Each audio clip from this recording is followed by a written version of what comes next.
가스 폭발 사고가 발생한 지 이틀 후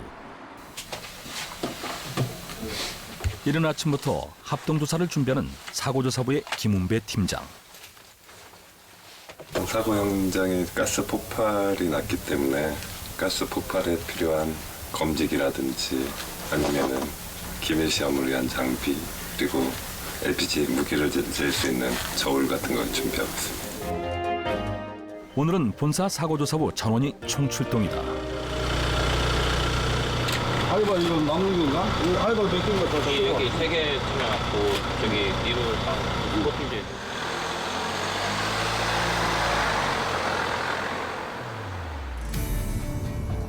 사고 현장으로 향하는 사고조사부 팀원들의 마음은 언제나 무겁다. 조사의 목적은 사고 예방인데 이럴 때는 속수무책인 것 같아 안타깝다. 조사를 하는 이유는 이제 이런 동일한 사고가 이제 발생하지 않도록 원인 분석을 해서 관련 업체나 또는 그 관련 유관 기관들에게 사고 조사 결과를 공유를 해서 유사 사고를 예방하는 차원에서 저희들이 조사를 하고 있습니다. 사고가 난 12월 24일 저녁 8시 50분. 그 시간을 되돌릴 수만 있다면 얼마나 좋을까. 현장은 늘 시간에 대한 후회를 잿더미로 남긴다.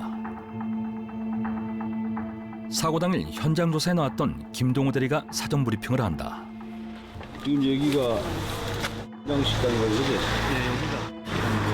폭발 지점을 저희 정을 지금 추정하고 있거든요.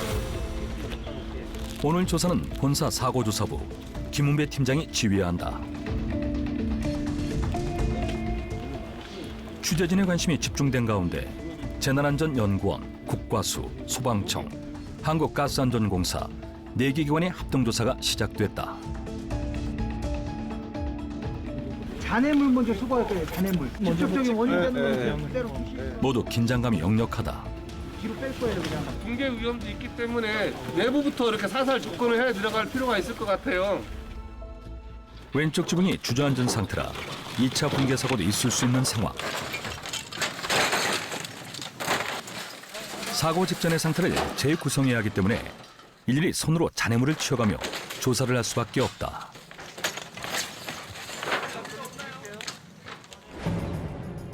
어디서 폭발이 시작됐는지 발화 지점을 찾는 중요한 작업. 가스 관련 제품들을 수거했지만 만만치가 않다. 좁혀보는 게 가능한 게 밸브 개방 오프 여부를 따져가지고 적어도 어디까지 가스가 들어갔을 것이다. 온오프 여부를 다 따져봐야 되니까 그렇다면 일단 밸브는 전부 다 찾아봐야 되는 경우가 있고 어디서부터 잘못됐을까?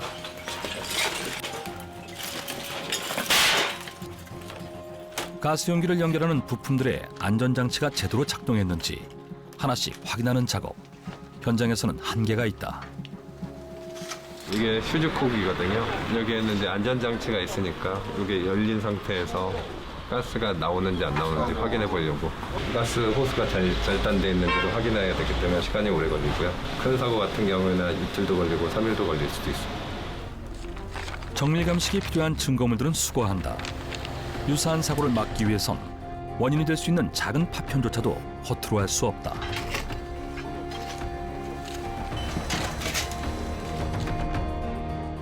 안타깝게도 우리의 안전의식은 늘 사고로부터 시작됐다. 안전이라고 하는 것은 그 사고라고 하는 피를 먹고 자란다. 사실상 사람들이 처음부터 안전의식을 갖고 있으면 상당히 좋겠죠. 우리나라의 산업화가 굉장히 빨리 일어나면서 산업화는 쫓아갈 수 있어도 안전의식을 쫓아가는 데는 5배의 시간이 걸린다. 아직까지 우리나라가 이 급격한 산업화로 인해서 안전의식이 클 수 있는 시간적으로 좀 부족한 면이 있습니다. 지하철이 없었죠, 그다음. 우리 안전의식에 대한 경고. 30년이 지났어도 1994년 겨울 그날의 악몽은 잊을 수가 없다. 안 되지, 진짜 안타까운데 시민들이 얼마나 많이 다치고 그러셨을 거야. 안타까운 거죠. 이쪽이 그냥 까졌습니다. 쉽게 표현해서 거먹고 그러니까 뭐 다 많이 부서졌고 뭐 불탔고 또 완전히 뭐 폐허가 된 그런 상태였었죠. 30여 미터 이상 치솟은 불기둥은 가옥 70여 채를 삼켰고 사상자 121명이라는 큰 피해를 입혔다. 어디서 누출됐는데 초기에는 사실 감이 없었죠. 이상하게 막 그 안에서 누출됐다. 누출될 수가 없는데 왜 누출이 됐을까 이런 부분들이 굉장히 의아스럽게 생각한 그런 부분이었었습니다. 감식 결과 사고의 원인은 전동 밸브 틈새로 방출된 대량의 가스가 환기통 주변의 모닥불에 점화된 것. 내가 하는 일이 진짜 한 가정이 부서지는 걸 막는 일이구나. 우리가 통상 안전관리를 국민의 생명과 재산을 보호하는 일이라고 그러는데 이 사회가 부서져 버리는 걸 막는 거구나 진짜. 그런 것을 제가 느꼈습니다. 정말 내가 하는 일이 이렇게 중요한 일이구나. 안전의식에 대한 큰 경종을 울렸으나 이듬해인 1995년 또다시 대형 참사가 대구에서 발생했다. 등굣길 학생을 포함해서 101명 사망, 200여 명이 부상을 당했다. 사고가 발생하기 전에는 그런 사고가 날이라고는 그 누구도 상상을 못했겠죠. 그래서 그런 내용들을 담아서 지금 현재 그 굴착정보지원센터라고 지하에 그 공사를 하기 위해서는 그 시설물에 대한 것들을 미리 사전에 알아보고 반드시 그것들이 이상이 없는지를 확인한 상태로 굴착 공사가 이루어지도록 하는 시스템을 만들었었고요. 아현동 사고나 그런 게 이제 일어나면서 그때부터 저희가 이제 당연히 우리가 그 공급 우선의 정책보다는 공급도 물론 동시에 우리가 하지만 안전을 동시에 봐야겠구나. 가스안전 선진제도인 가스3법이 국회를 통과하면서 1995년 최고치에 달했던 사고는 8분의 1로 급격히 줄었다. 현재 가스안전만큼은 세계 최고 수준이다. 지구 한 바퀴반을 도는 거리 약 6만 킬로미터의 가스 배관이 도시의 혈관처럼 흐른다.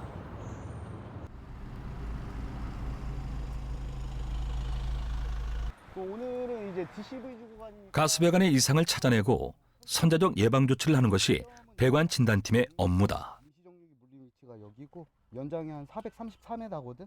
세 공정인데 말씀드리면 첫 번째가 배관의 위치를 확인하고 두 번째가 손상 의심되는 부분을 찾는 공정, 그리고 세 번째가 전체적인 배관의 건조성을 확인하는 공정입니다. 20년 이상 사용 중인 배관은 전체 공급관의 약 40%. 배관 진단팀의 업무가 막중하다. 보시면 화살표가 이렇게 왔다 갔다 하는 부분이 있습니다. 이 부분이 지금 배관이 있다고 기계가 표시하고 있는 거거든요.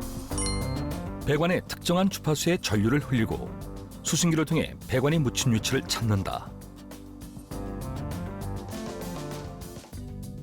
마치 의사가 환자에게 청진기를 대듯 주의를 기울여야 하는 작업. 위치를 찾으면 배관에 손상부가 없는지 체크를 한다. 신호 안 나옵니다. 우측처럼 바늘이 흔들리면 손상부로 의심된다는 신호다. 1년 365일 도로 위에서 하는 작업이다 보니 노동 강도는 상상을 초월한다.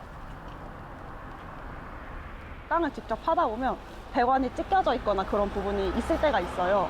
그러면 그 부분이 저희가 발견하지 않았으면 그게 가스 사고로 번질 수도 있는 거잖아요. 그래서 평소에 힘든 것도 있지만 좀 우리 팀이 가스 사고를 막는데 이제 일조를 했구나, 이런 좀 자부심이 생깁니다.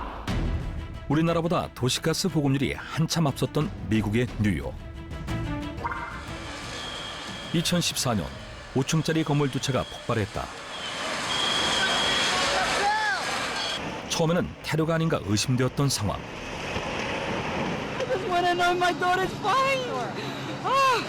하지만 사고의 원인은 가스관 안전점검에서 여러 차례 위험 판정을 받았음에도 방치한 결과였다. 사고로부터 얻은 교훈. 신규 매설부터 사후 관리까지. 가스배관의 안전점검은 도시의 생명을 지키는 일이나 다름없다.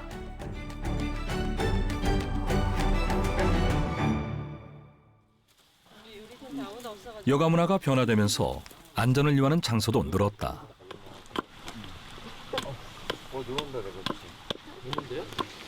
캠핑 인구 700만 명 시대.